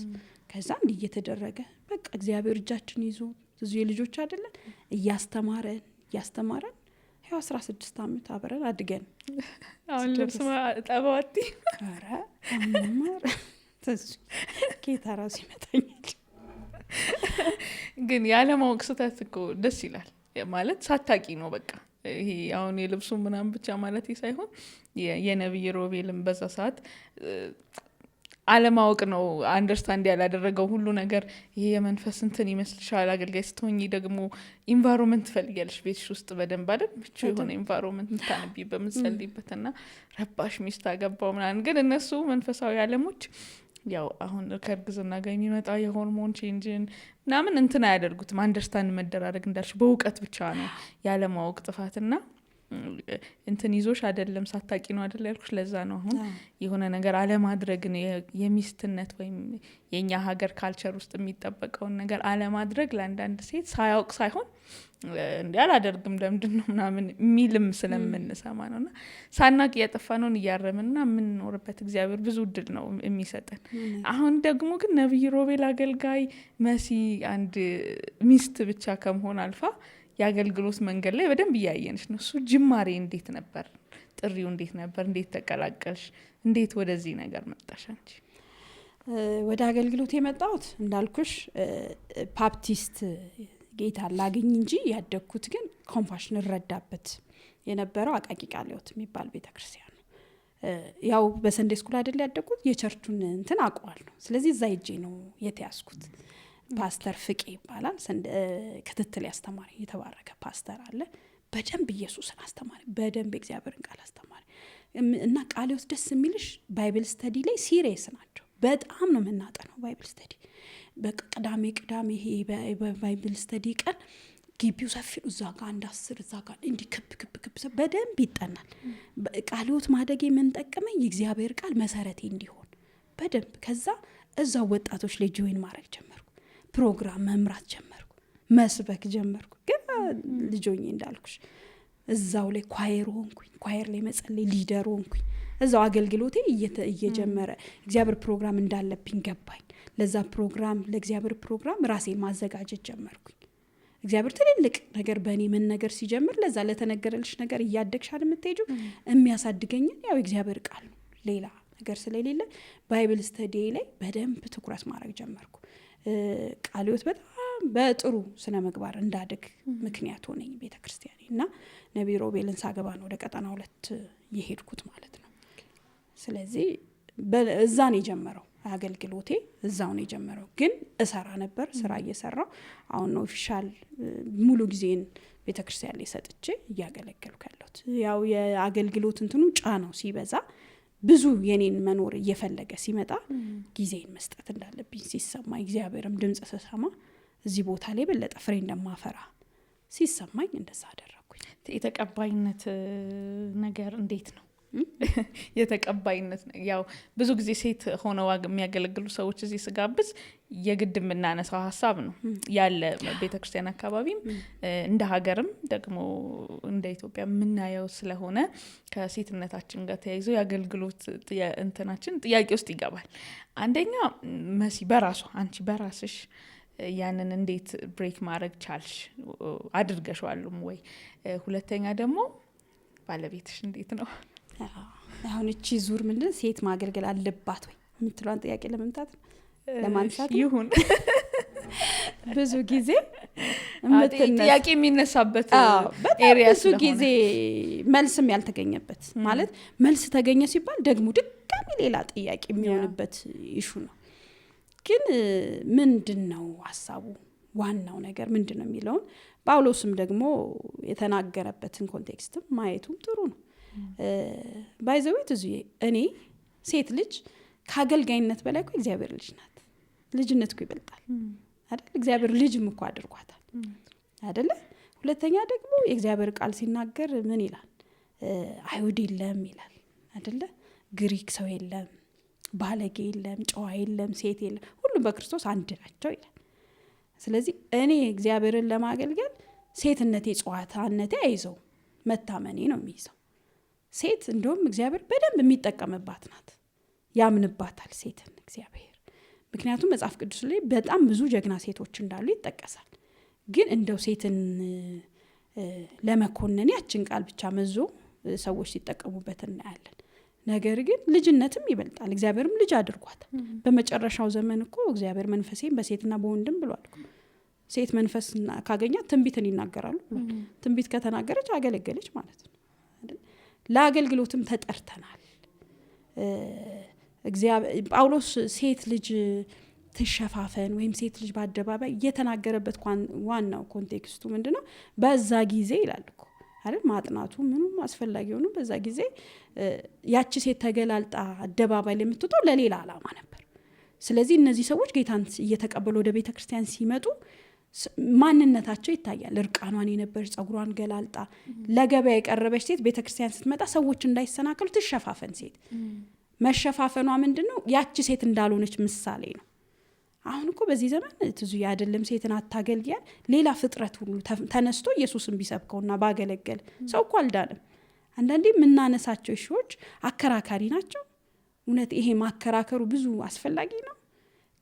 አትስራ ከማለት ሰርታ የምታመጣውን ፍሬው ላይ ፎከስ ማድረግ አይሻልም? አንዳንዴ ሚዲያ ላይ ወይም በየሆነ በዓላት ሲከበር ህዝቡን አይተሽ አታዝኝም? ሰው እኮ አልዳንም ትዙ። እኛ እዚህ ጋር በሴት አገልግሎት በሴት በወንድ አገልግሎት ብለን ሀሳባችንን እንትን ስንል በጣም ብዙ ሰው እኮ አልዳንም። አይደለም ሴት አልኩሽ፣ እኔ ማምነው እንደው ሌላ ፍጥረት እነ ወፎችም የተለያዩ ተራራው ምኑ እንደው ማውራት በቻለ እኔ ኢየሱስ አዳኝነትን አውርቶ ሰው በዳነ። ኧረ ሰው አልዳንም። ሴት ያምንባታል። ኢየሱስ እኮ ከሴቶች ጋር እኮ አብረው ያገለግሉ አልነበር እንዴ? ከኢየሱስ ጋር የኢየሱስን ብስራት እኮ የተናገረች ሴት ናት። ብዙ ከሰሩ አሉ። ጳውሎስም እኮ ራሱ ስለነ ፌቨንን አደራ አላለም? እነ ፌቨንን አደራ በአገልግሎት እርዷት፣ አግዟት፣ የቤተ ክርስቲያን አገልጋይ ፌቨን ይላል እኮ አሉ። የተናገረበት ኮንቴክስት ይህ ሊሆን ይችላል እንጂ እንደውም ጳውሎስ በተገኘና ኢንተርቪው በተደረገ በእውነት አሁን በእኔ አገልግሎት ትባረክ ያለሽ እንጂ እንደእውነት ትሰናከያለሽ? እኔ አልሰናከልም፣ በጽሙ እባረካለሁ። አንዳንዴ ምን አስባለሁ መስለሽ መስዬ፣ ይህንንም ጥያቄ የማነሳበት ተደጋጋሚ አንደኛ ጥያቄ ሆኖ መሰንበቱ ካልቀረ ሁሉም ሰው በልቡ ያለውን መልስ የሚለውን ነገር ቢያነሳ ጥሩ ነው ብዬ፣ መሸርሸርም ካለበት እንዲሸረሸር አለ፣ ሀሳብን መሰጠት ካለበት እንዲሰጥ። ከዛም ውጪ አንድ እሱን አስባለሁ። ከዛም ውጪ ግን ትክክል የሆነ የሚሆን ያለውን ሀሳብ በተደጋገመ ቁጥር ፐርሰናሊ አታክ ያደርግሻል ራስን እና ለዛ ነው እንዴት ብሬክ አደረግሽው፣ ባለቤትሽስ እንዴት ለዚህ መንገድ አገዘሽ የሚለውን ጥያቄ እንድትመልሽልኝ አሁንም ደግሜ እንትን ማደርገው። እኔን ለምሳሌ እኔን እንትን አድርጎኝ ያውቃል። ዋናው ጌታ አይደል አገልግለን ምናምን እናመጣውም የሆነ ክብር የሆነ ምናምን እና ሪሊ የሆኑ ሰዎች በተለይ ትረስት ማድረጋቸው ሰዎች ስለዚህ ጉዳይ ሲያወሩ ሲተነትኑ ሰማና ማለት በትክክል ሮንግ እያደረኩ ከሆነ እኮ እንዳቆም መረዳት አለብኝ እላለሁ ይሄንን ነገር እና ጌታ ሆይ which is የምር ግን አንተ እንደዛ ነው የምታስበው? እንደዛ ብያቃለሁ እኔ። ደስ አትሰኝም? ያንተ ሀሳብ ውስጥ የሌለ ነገር እኛ ሀሳባችን ስሜታችን ተጭኖ ነው እያደረግን ያለን ወይስ ብዬ ለእኔ እኮ ተመልሶልኛል። እኔ በምሄድበት እሄዳለሁ። እንደዛ የሚሄዱ ሰዎች አሉ። በዛኛውም በኩል ያሉ ሰዎች ሰው በደረሰበት አይደለ አይስፋይን እቀበላለሁ። ግን አየሩ ላይ የሆነ ሀሳብ ሲኖር ቸርቹ ሲነሳ እውነታውም ላይ ደግሞ ብዙ ሴቶች እየበቁ እየወጡ ሳናይ ስንቀር ይሄ ነገር ብለን ጥያቄ እንድናደርግ ሲያደርገን መጀመሪያ የሚያደርገው ነገር እኛን ይይዘናል። እንዴት አልያዘሽም፣ ባለቤትሽ እንዴት አገዘሽ የሚለውን ነገር አሁንም ደግሜ የምጠይቅሽ ከዛ አንጻር ነው። እውነት ነው ትዙዬ። እኔ እድለኛ ነኝ። ምን ማለት ነው? ባለቤቴ ድምጽ ይሰማል፣ እንዳልኩሽ እግዚአብሔርን ይሰማል። በሴት ደግሞ የእግዚአብሔር ስራ እንደሚሰራ ያምናል።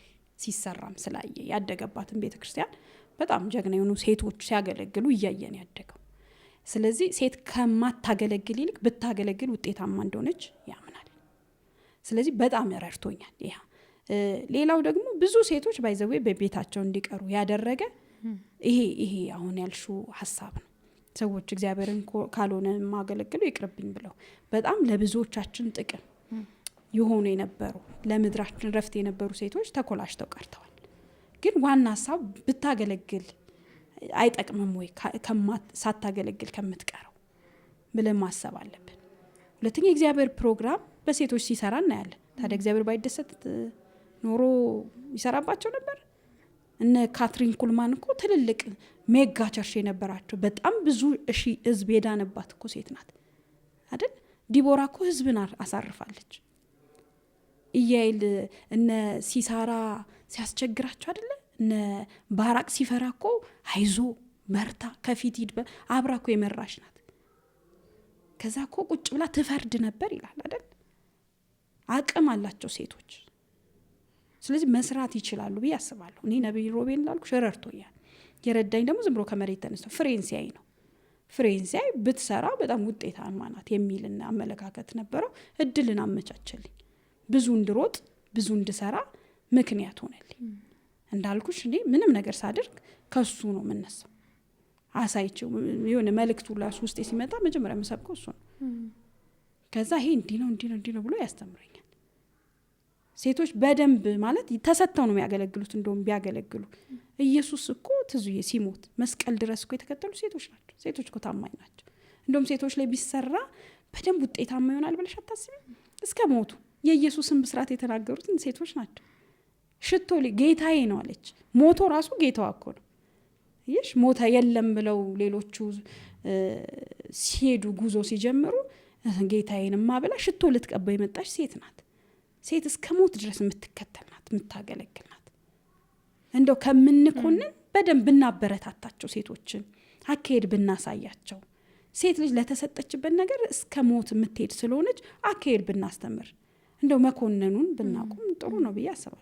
እሰማለሁ፣ አንዳንድ ሚዲያ ላይ እሰማለሁ ስብርብር አድርጎ የሚያስቀርሽ እንደው ከአገልግሎትሽ በላይ ልጅነትሽ ሙሉ ሊነጥቅ ይመስላል። ያንዳንዱ እንደው ጽድቅም ይመስላል፣ መዳኛ መንገድም ይመስላል። ሴትን አሰባበራቸው አይራሩም። ራሱ እንደው ጌታ ጸጋው አቁሞ ነው እንጂ ድጋሚ እንኳን ልታገለጊ በቃ እንትን የማይለሽ ነገር አለ። ግን ብትሰራ ጥቅም የለውም። እውነት ጳውሎስስ ያለበት መንፈስ እውነት ሴት አታገልግል በዚህ መንፈስ ነው የሚለውም ብናይ ጥሩ ነው ያስባል። አንዳንዶች ይህንን ሀሳብ ስናነሳ እንደው እዚህ ሀሳብ ላይ በጣም ቆየው። ግን የመጨረሻ ጥያቄ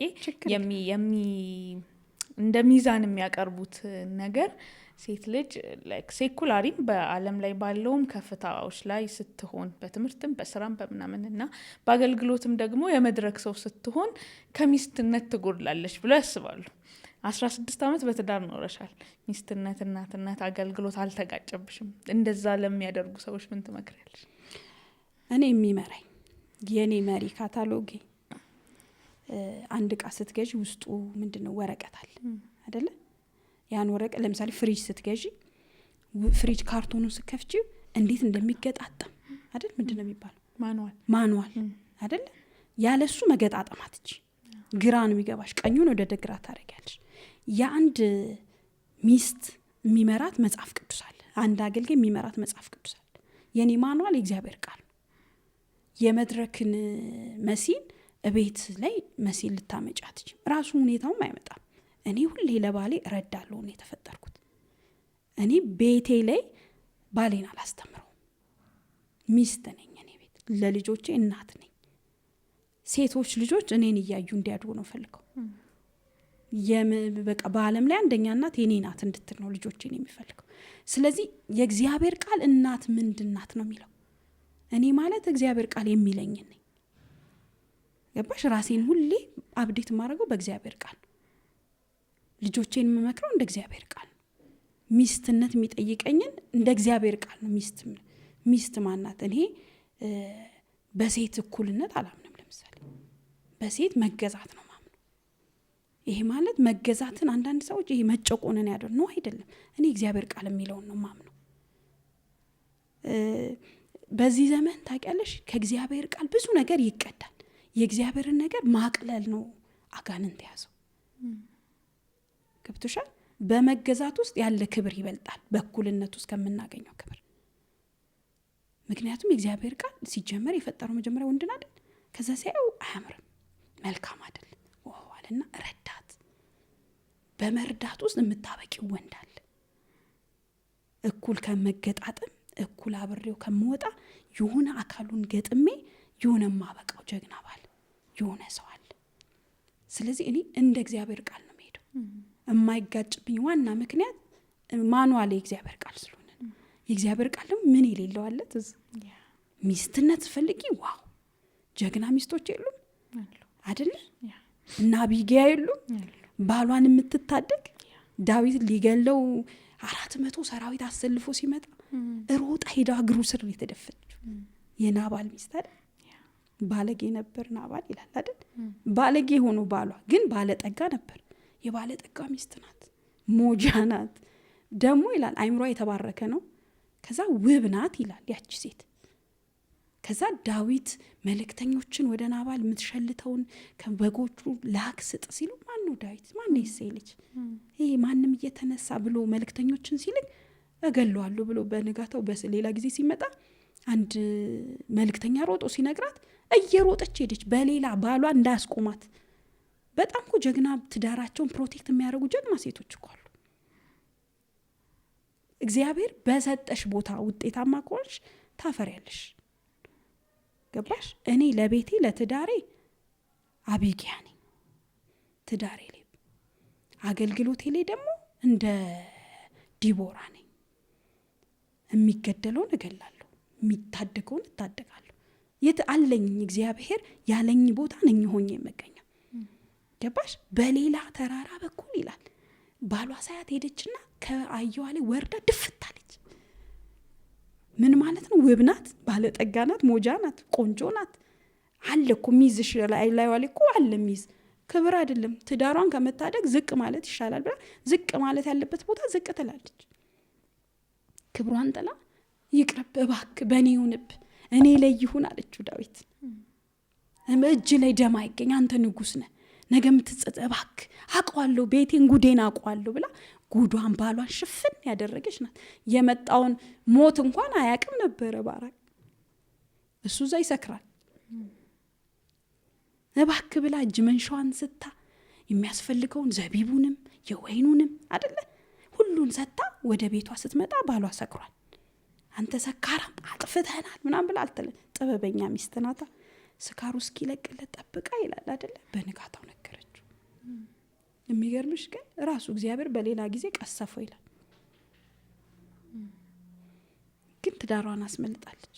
ከዛ የንጉስ ሚስት ሆነች። አይሽ እግዚአብሔር በሰጠሽ ስፍራ ውጤታማ ከሆንሽ በቃ እቺ ሴት ሚስትነቷን የተጠቀመችው፣ ባሏን ነው ያዳነችው፣ ቤቷን ነው ያዳነችው ከመጣ መቅሰፍት። ምክንያቱም ዳዊት ሲመጣ አንድ ነገር ማንም ሰው እንዳይተርፍ ብሏል። ልጆቿን ቤቷን አተረፈች። የተሰጠሽ ቦታ ላይ ውጤታማ ስትሆኝ የምታተርፊያቸው ዙሪያዎች አሉ። ስለዚህ እኔ ቤቴ ላይ የተሰጠኝ ኃላፊ የሚስትነቴ ቦታ ምንድነው? ቸርቼ ላይ ምንድነው ቦታዬ? ሰው ያልተገባ ቦታ ሲገኝ ነው የሚያጠፋው። እኔ ልገጥም ሄጄ ቸርች ላይ ልገጥም የተገኘው የኔ ቦታ ክፍት ቦታ የቱ ጋር ነው? ሄጄ እሱ ላይ ነው የምገጥመው። እግዚአብሔር ይመስገን። ተመስጬ እኮ ጠያቂ መሆኔን ተው። ክብር ላይ ጠያቂ መሆኔን ትቼ ለካ ቀጣይ ጥያቄ አለ። አይ ከመኖር መስማት ጥሩ ነው። አንዳንዴ እነዚህን አስተሳሰቦች ያላቸው ወይ ያላገቡ ወይ ደግሞ አግብተው ስለ አገልጋይ ሴቶች አስተያየት ያላቸው ሰዎች ሊኖሩ ይችላሉ። እየኖርሽበት ስለሆነ ከአንቺ መስማት ያስተምራል። በዘመኑ አሁን ከሴትነቱ እንውጣና ሰው ሁሉ አገልጋይ የሆኑበት እንደ ቤት አገልጋይ ናቸው። አሁን አንቺም ባለቤትሽም አገልጋይ ናቸው እና እዚህ አገልግሎት ውስጥ ሁለቱም አገልጋይ ሆኖ ትዳር እንዴት ነው? አንድ አይነት ትንሽ ኢሜጅን ስጭንና ሁለት አገልጋዮች የሚኖሩበት ቤት የዘመኑስ የአገልግሎት ኦፖርቹኒቲ ማለት እግዚአብሔር አመጣው መልካም ነው በዚህ ዘመን እንኳን አገለገልን የሚባልበትና ደግሞ ይሄ ቻሌንጁ የሚባለው ኤክስፒሪየንሶች ይኖራሉና መስዬ እንዴት ነው እናንተ ቤት እሱ እናንተ አገልግሎት ዴፊኒሽን ውስጥ? ከመልካሙ ልጀምርልሽ። እግዚአብሔር ቤትሽ ሙሉ ለሙሉ በሙሉ ኃይሉ ሲጠቀም ማየት በጣም መታደል። እንኳን እግዚአብሔር እኔ ቤት ተገለገለ መጠቀም ያለ መሆን ለእግዚአብሔር መመረጥ መታደል አይደል? እና እግዚአብሔር ከቤቴ ጋር ከህይወቴ ጋር ከባሌ ጋር ከሚስቴ ሁሉ ነገራችን ላይ እግዚአብሔር ሊገለገል ፈቅዶ ከመጣ ማንጠቀምበት እና ሁሌ ርዕሳችን እግዚአብሔር ነው። ሌላ ርዕስ የለንም። ምክንያቱም አንድ ነጋዴ ወጥቶ ስለ ንግዱ፣ ስለ ቢዝነሱ፣ ስለሚያመጣው እቃ ኢምፖርትና ኤክስፖርት ስለሱ ነው ሊያወራ የሚችለው መጥቶ፣ ምክንያቱም ያለበት ስለሆነ። እኛ ቤት ጋር ግን ስለምትመጪ ስለሚሰራ እግዚአብሔር ስራ፣ ነገ ስለምንሰብከው ስብከት፣ ስለ ቸርች ልጆቻችን ስለ እነሱ እንጸልያለን። ይሄ አትሞስፌር ሁሉ ከአገልግሎት ከመንፈስ አይወጣም። ገብትሻል? በቃ ሁለንተናችን አገልግሎት ላይ ነው የሚሆነው፣ የእግዚአብሔር ስራ ላይ ነው የምንቆየው። በቃ ሌላ ኢሹ የለንም። ኢሹአችን እግዚአብሔርና የእግዚአብሔር ነገር ብቻ ይሆናል። እንዴት ይሄን ነገር እናድርገው? እንዴት ነው ይሄ ነገር ቢሄድ ሰውን የሚጠቅመው? ይሄ ነገር እንዴት ነው እግዚአብሔር እንዲስተካከል ሊያደርግ የሚችለው? በቃ ሁሉ ወሬያችን ከቸርች ውጭ አይደለም። ስለዚህ ይሄ ነገር ለእኛ ጥቅም ነው። ሁለተኛ ጥቅም ምንድን ነው? አብረሽ ረዳት ስትሆኝ፣ አብረሽ ታገለጊ፣ ሰው በሰው ጫማ ስትሆኝ ነው አይደል? የሰው ቁስልም የሰው ብርታቱ ምን የሚገባሽ። እኔ አሁን ስለ አገልግሎት ምንድን ነው ብትይኝ፣ አገልግሎቱ ስላለው አውቀዋለሁ። መጥቶ የሚያስረዳኝ ነገር አይደለም። ስለዚህ ካለበት ነገር ለማውጣትም ለማስገባትም ፔኑ ስላለኝ ቶሎ አንደርስታንድ ማደርግ ሰው ነኝ።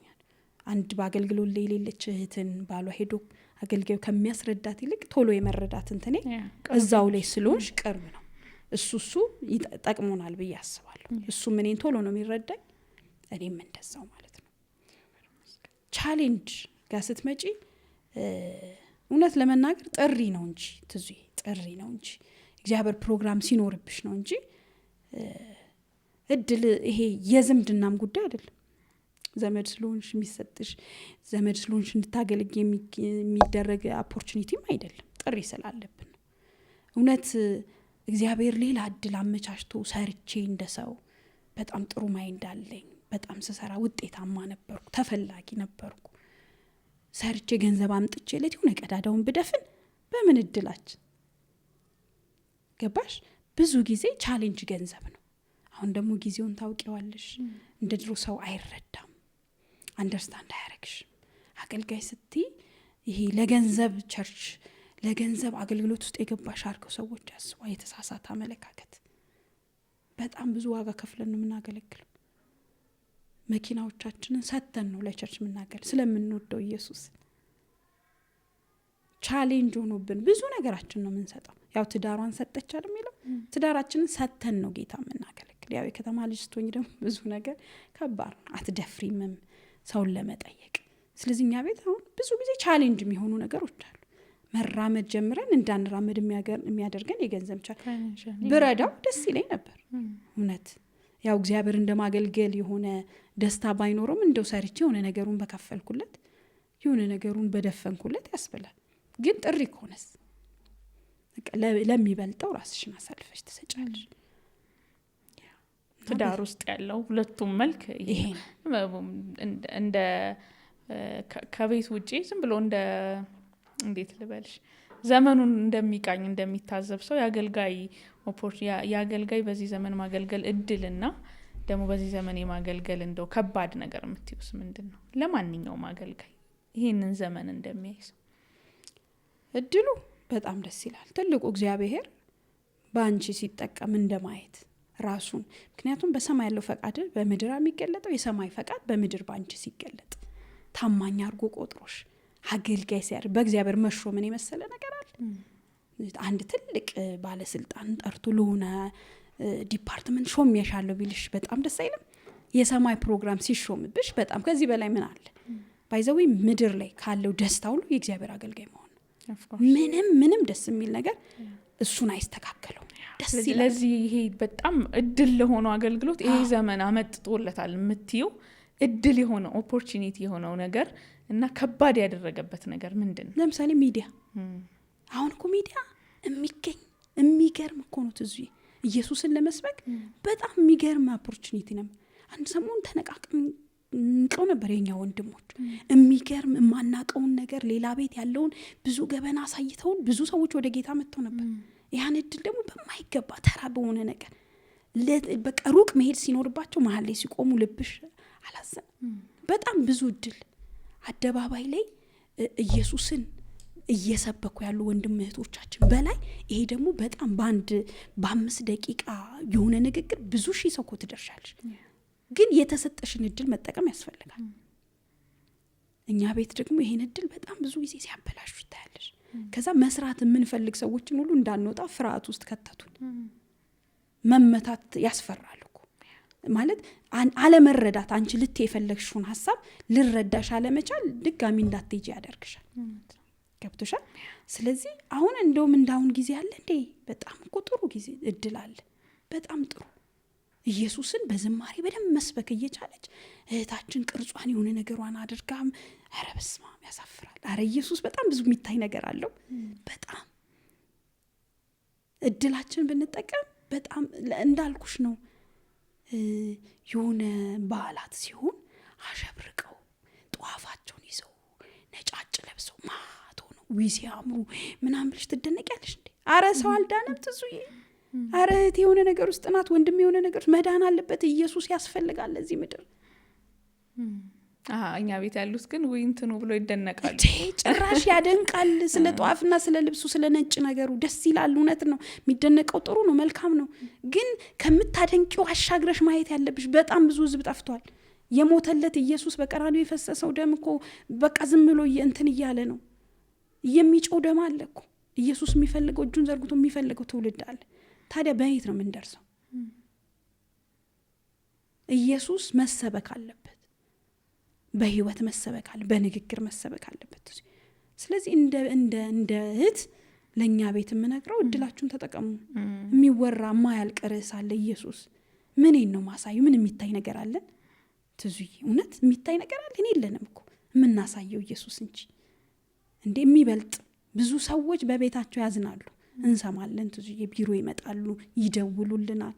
ሰው ጭንቅ ውስጥ ነው ያለው። ደግሞ የፍጥረት ይላል እግዚአብሔር ቃል የእግዚአብሔር ልጆች መገለጥ ይጠባበቃል። አረ በጣም ይጠብቁናሉ። አረ አንድከም፣ የማይገባን ቦታ ገብተን አንድከም። በጣም ብዙ ነው የሚጠብቁን። ኢየሱስ ከየትኛውም ጊዜ በላይ አሁን ያስፈልጋል። ሰው ያለ እድሜው እየሞተ ነው። ገና 10 ምናምን ዓመት ልጅ ራሱን አጠፋ ሲል አያም ከዚህ በላይ ምን አለ? ኢየሱስ ክብሩን የተው ደሙን ያፈሰሰው ለነሱም እኮ ነው። ስቴዲየም በሆነ ጊዜ በሰው ሲጨናነቅ ካልተሰማን በጣም ነው። ስለዚህ እድላችን እንጠቀም። የተሰጠንን እድል ሁሉ ብንጠቀም ብዬ ደስ ይለኛል። እንደዛ ብናስብ ትዙ ከነሽ እውነት ነው። እድል ዘመን የሚሰጠን እድል አለ። እሱን እድል በአግባቡ መጠቀም ደግሞ አስተዋይነት ነው። እግዚአብሔር ይርዳን። አሜን። መስዬ እግዚአብሔር ይርዳን። ምናልባት አንቺ ማለት መጨመር የምትፈልጊው ነገር ካለ እድል ልስጥሽና የመጨረሻ ጥያቄ ጠይቅሻለሁ። ስለ ጊዜውም ሌላም ማለት የምትፈልጊው ምንም ማለት የምፈልገው ምን መሰለሽ ትዙዬ? ኢየሱስ በቅርቡ ይመጣል። ሙሽራዋ ሙሽሪትን ሊወስድ እንደሚመጣ የዘነጋነው ነገር አለ፣ የተውነው ነገር አለ። ኢየሱስ በቅርብ ይመጣል። ሙሽራ ስትሆኚ ባልሽ እንደሚመጣ እያየሽ ደጅ ነው የምታየው። ግን ባልሽ እየመጣ እንደሆነ ተሰምቶሽ ትዙዬ በቢጃማሽ ትቀመጫለሽ? አትቀመጭ።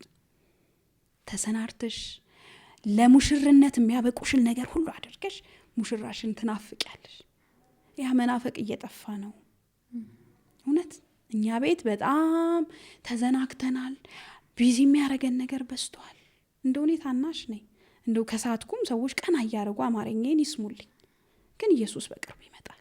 ለሚመጣው ሙሽራችን ራሳችንን እናዘጋጅ። እዚህ ምድር ላይ የሆነ ከተጣበቅንበት ነገር እንቀር። ድሮ ተጽዕኖ ፈጣሪዎች የምንፈራ ነበርን። አሁን ግን ምንም ችግር የለውም። ምድር ላይ የሆነ ነገር ሲመጣ የመጨረሻ ሚዲያው ላይ የሚሯሯጡት የእኛ ቤት ልጆች ናቸው። በጣም ነው ማስነው። ማስታወቂያ የሚሰሩት የእኛ ቤት ልጆች ናቸው።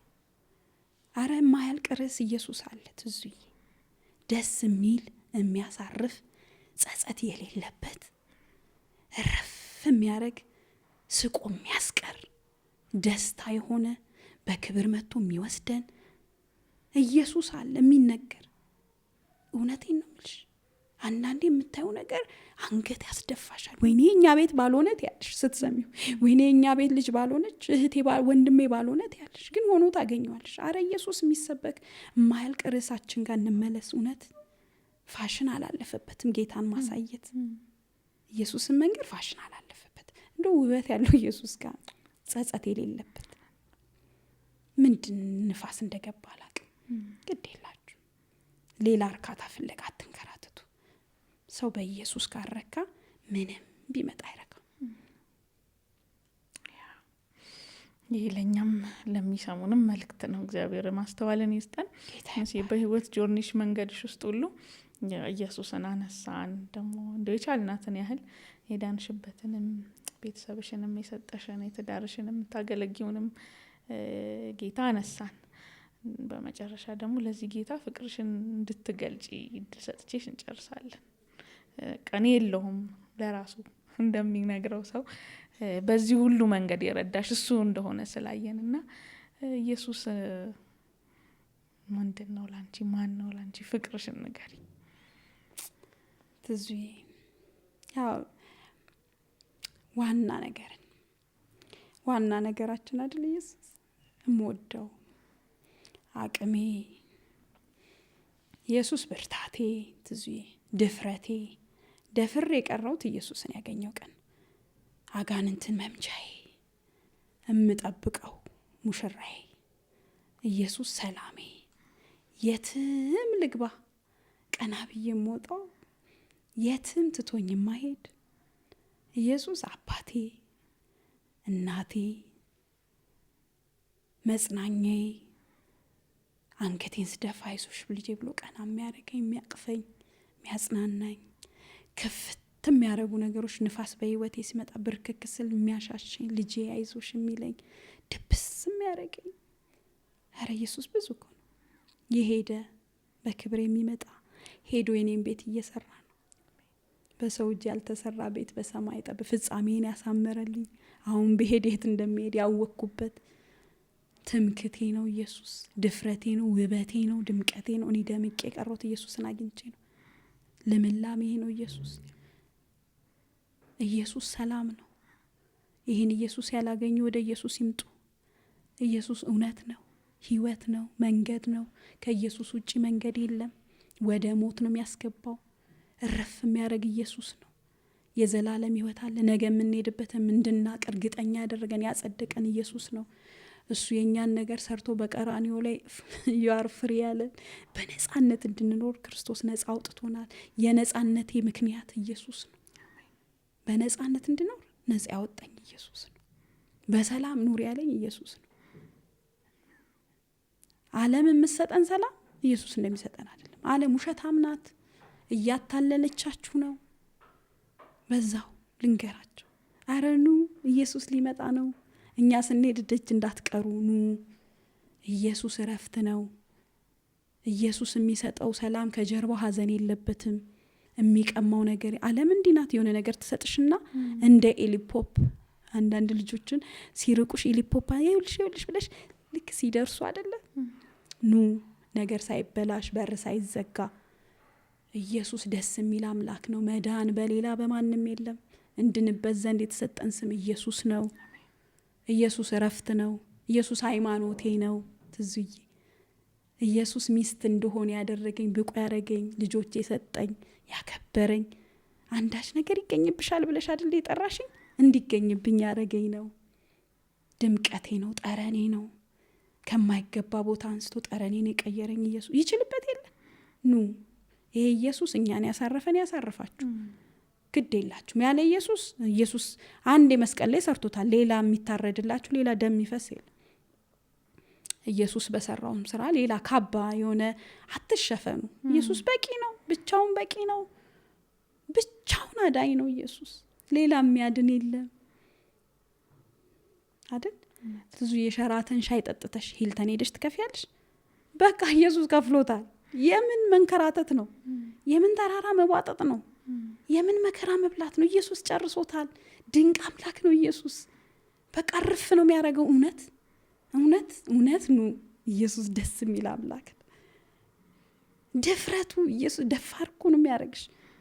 እንዴ የሆነ ነገር ሆናለሁ ድግምት ማርትና አትፈሪም እኮ። ኧረ አንድ ስም አለ ብለሽ የምትይበት ነው።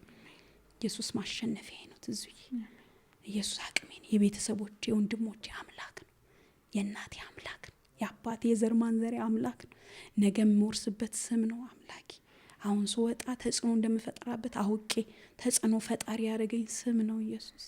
አልደራደርበትም፣ እወደዋለሁ። እግዚአብሔር ይመስገን። አሜን። ከዚህ ደቂቃ በፊት ያደረግነው ኢንተርቪው ሁሉ ቢቀር እኛ ይሄን ወንጌል ይዘን ብንወጣ ራሱ ያዋጣናል። ከመሲ ኢንተርቪው ውስጥ ይሄን ወንጌል ራሱ ይዘን ብንወጣ ያዋጣናል። ድንቅ ኢየሱስ፣ የሚጋብዝ ኢየሱስ አውርተሽልናል። እንኳን ጌታ በመንገድሽ ሁሉ ረዳሽ፣ አገዘሽ። ደግሞ አንድ ቀን እድል ሰጣችሁን አብራችሁ እንደምትመጡ አስባለሁ። ከነብይ ሮቢ ጋራ የደወልኩልሽ ቀን ላስፈቅድ ብለሽ በጣም ሌሰን ሰጥተሽኛል። ተምሬያለሁ ከአንቺ። ማስፈቀድ ያው አላስፈቅድም ለማለት አይደለም፣ ይሄን እንዳይወስዱብኝ ደግሞ ግን ነብይ ሮቢ ምን መሰለሽ ባለ ራስ አይደል የሚስት ስለዚህ ፈቃጅ አላት አይደል ሚስት። እኔ እንዳልኩሽ መጽሐፍ ቅዱስ የሚለኝልኝ አላልኩሽም? እገዛ የለ የሚገዛኝ አካል አለ አይደል? ማደርገውን ነገር ማስፈቀድ ፈልጋል። እኔ ራስ ስላለው እኔም ራስ ልሁን፣ እኔስ በራሴ እንዴ ምን አገባው መጣለሁ ምናምን ብለሽ ራስ ሆንኩ። ሁለት ራስ ደግሞ የአውሬ ምልክት ነው አይደለ? እንደሚፈቅድልኝ እኮ አውቃለሁ፣ ስለሚያቀሽ ስለሚተማመንብሽ። አንቺ ጋር ብመጣ እንደማተርፍ እንደማልከስር አውቃለሁ። ግን ፍቃድ እንደኛ ትዳር ጤናማ ይሆናል ባል ሲከበር። ለዛ ነው እንደ አዲስ ባለ ትዳር ይሄን ተመረለው። የምር ነው በሰዓቱ እንትን ያለኝ ነገር ነው። ባወራነውም ነገር ተጠቅም ያለው ደስ ብሎኛል። እግዚአብሔር እድል ይሰጠናል። እውነትም ደግሞ ከባለቤትሽ ከነብይ ሮቢ ጋራ አብራችሁ ደግሞ ቆንጆ ቆይታ እንደሚኖረን አንድ ቀን በጎ ፈቃድ ሆኖ እንደሚመጣ ተስፋ አረጋለሁ። መስዬ አሁን አንቺ አክብረሽኝ ተማምነሽ አስፈቅደሽ ስለመጣሽ እጅግ አድርጌ አመሰግናለሁ። በጣም መስዬ ጌታ ኢየሱስ ይባርክሽ። ቴንኪዩ ትዝዬ። ጌታ ይባርካችሁ ሁላችሁ። ሚዲያ ዲፓርትመንት አዘጋጁ አንቺ ተባረኪ ትዝዬ። ይሄን ኢየሱስ በደንብ እየሰበክሽ ነው፣ ደግሞ ጨምረሽ ስበኪ አደራ። እንደ ታናሽ እህት ነው ምንሽ አደራ። ኢየሱስ መሰበክ አለበት። ብዙ ሰው ረፍት ይፈልጋል። ይሄ ሚዲያ በደንብ ኢየሱስን እያጮኸ ነው። ከዚህ በላይ አጩይ። በምትፈልጊው በእኛም በምትፈልጊ ነገር ሁሉ ኢየሱስን ለማስጮህ አብሬሻለሁ። ወድሻለሁ። ተባረኩላችሁ። የተወደዳችሁ የሰማይ ቲዩብ ቤተሰቦቻችን ዛሬ በነበረን ቆይታ እንደተባረካችሁ ተስፋ አድርጋለሁ። ለሌሎች እንዲደርስ ደግሞ ሼር እንድታደርጉልን በጌታ ፍቅር እንጠይቃችኋለን። አብሬያችሁ የነበርኩት እህታችሁ ትዝታ ተክሉ ነኝ። በቀጣይ በሌላ ሰማያዊ ሀሳብ በሌላ እንግዳ እንገናኛለን። ቻው።